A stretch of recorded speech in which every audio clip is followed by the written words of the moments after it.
Kita hadir dari majelis maulid ke majelis maulid, saudara. Dari tablik akbar ke tablik akbar. Dari acara sholawat ke acara sholawat. Minimal, saudara. Yang kita dapatkan, suka atau tidak suka, mau atau tidak mau, sadar atau tidak sadar, di majelis-majelis seperti ini kita memperbanyak sholawat kepada baginda Nabi besar Muhammad. Itu minimal, saudara. Sekali duduk berapa yang kita baca? Nggak sadar, 100, 200, 300. Apalagi yang lisannya selalu cekatan setiap disebut nama Nabi Muhammad. Saudara, sholawat yang kita baca di majelis-majelis mulia ini, manfaatnya bukan hanya kita rasakan saat di dunia masih kecil. Tapi besok di yaumil qiyamah, saudara, ketika keadaan begitu genting saat itu, anak kita yang kita besarkan lari meninggalkan kita. Pasangan kita yang begitu kita cinta lari meninggalkan kita. Orang-orang yang kita sayang, orang-orang yang kita rindu, kawan, sahabat, teman, atasan, lari meninggalkan kita. Allah yang mengatakan dalam Al-Quran, yauma yafirrul mar'u min akhihi wa ummihi wa abihi wa sahibatihi wa banihi likulli imri'in minhum yawma idzin sya'nu yughni. Di hari itu, saudara, masing-masing mikirkan dirinya sendiri, Bapak Ibu sekalian. Saking gentingnya keadaan di padang mahsyar, itu sampai-sampai dikatakan orang-orang nanti di yaumil qiyamah, di padang mahsyar hari kebangkitan, semuanya dibangkitkan dalam keadaan telanjang, saudara. Tapi satu sama lain gak ada yang sadar kalau dirinya telanjang. Gak ada yang sadar kalau kiri kanannya telanjang.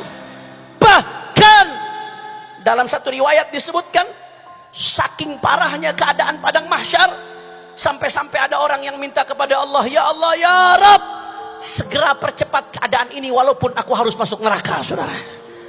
La ilaha illallah. Miliaran orang saat itu, miliaran orang puntang-panting nyari selamat. Di dalam Sahih Al-Bukhari, mereka rame-rame datang ke Nabi Allah Adam. Apa jawaban Nabi Allah Adam? Ghadibal yawm rabbuna ghadaban lam yaghdab qablahu mithlah wala ba'dahu mithlah. Nafsi, nafsi. Kata Nabi Allah Adam, beliau angkat tangan, saudara. Nabi Adam yang diharapkan sebagai kakeknya semua manusia, dimintakan pertolongan hari itu. Apa kata Nabi Allah Adam? Hari ini Allah marah dengan kemurkaan yang gak pernah terjadi sebelumnya, sesudahnya. Nafsi, nafsi. Kata Nabi Adam sendiri-sendiri, idhabu ila Nuh. Akhirnya rame-rame pergi ke Nabi Allah Nuh, jawabannya sama, saudara. Pergi ke Nabi Allah Ibrahim, jawabannya sama. Pergi ke Nabi Allah Musa, jawabannya sama, nafsi, nafsi. Pergi ke Nabi Allah Isa, lagi-lagi jawabannya sama, nafsi, nafsi. Nabi Allah Isa katakan, idhabu ila Muhammad. Pergi ke Nabi Muhammad. Begitu sampai di hadapan Rasulullah, saudara, ternyata hanya Rasulullah yang mengatakan yang berbeda, saudara.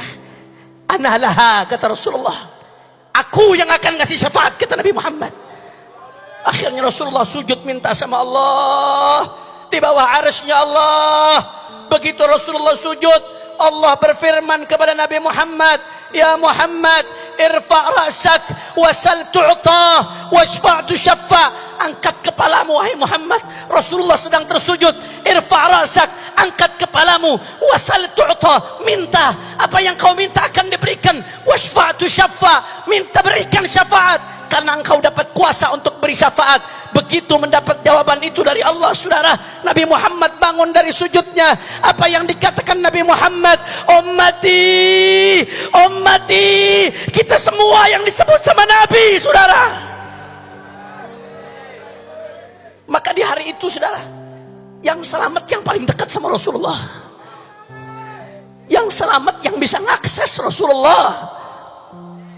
Tapi kadang-kadang kita gak mikir, hari itu orang miliaran, saudara. Miliaran hari itu. Bukan 100 juta, 200 juta. Miliaran manusia.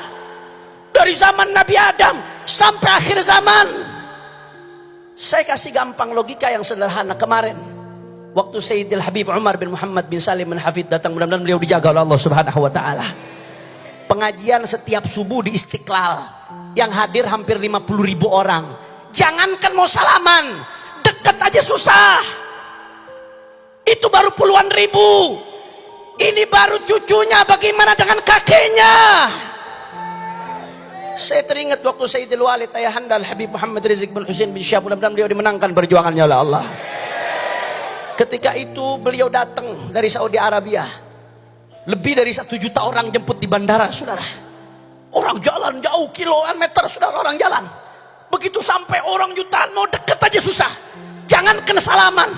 Itu baru jutaan orang. Ini baru cucunya. Bagaimana besok dengan kakeknya, saudara? Kita nggak pernah mikir hari itu posisi kita di mana. Ada barisan para rasul yang udah pasti di depan. Belum lagi barisannya para aulia. Belum lagi barisannya para solehin. Belum lagi barisannya para sahabat. Itu sudah jutaan orang. Lantas bagaimana dengan kita yang penuh dosa, yang penuh dengan maksiat? Bagaimana kita bisa dekat ke Rasulullah? Sedangkan kalau nggak sampai dekat Nabi celaka kita, saudara. Maka jawabannya ada di majelis-majelis maulid Nabi. Rasulullah yang ngasih jawaban. Aulan nasi bi yaumil qiyamah aktsaruhum salatan alaiyah. Kata Rasulullah, nanti yang paling berhak denganku di hari kiamat siapa? Yang paling banyak solawat kepada baginda Nabi Muhammad.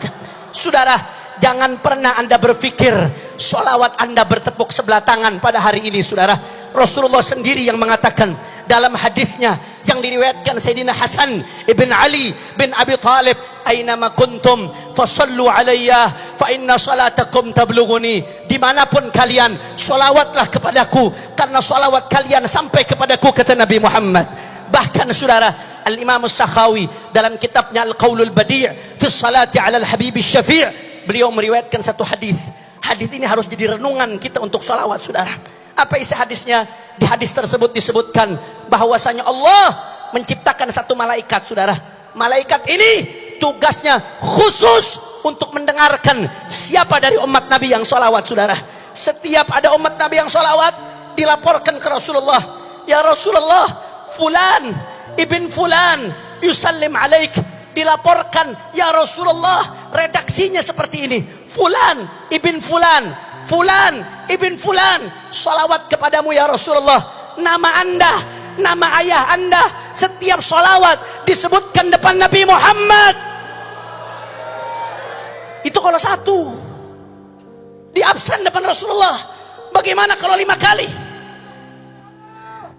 Bagaimana kalau 10 kali? Bagaimana kalau 100 kali? Bagaimana kalau 1000 kali, saudara? Apa nggak dikenal sama Rasulullah? Saya teringat satu hadis dalam Sahih Muslim. Rasulullah mengatakan dalam Sahih Muslim, "Inni la a'rifu hajaran bi Makkah kanat tusallimu alayya qabla an ub'ats. Inni la a'rifuhu al-an."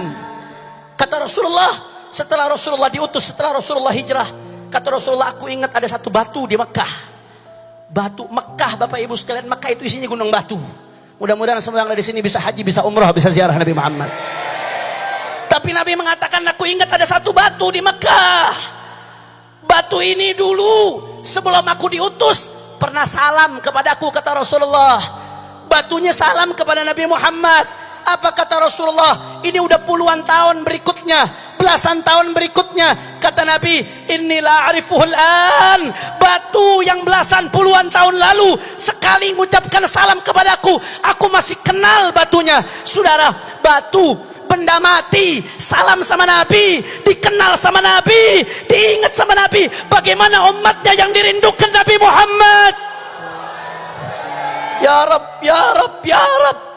Yang kita harapkan, sholawat yang kita baca di majelis-majelis maulid, besok ketika di hari kiamat miliaran orang berebut deketin Rasulullah, sholawat yang kita baca menjadi tanda yang mengenalkan Rasulullah kepada kita, saudara.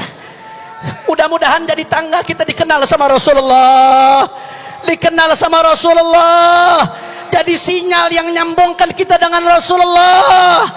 Amin ya Allah, amin ya Allah, ya Rabbal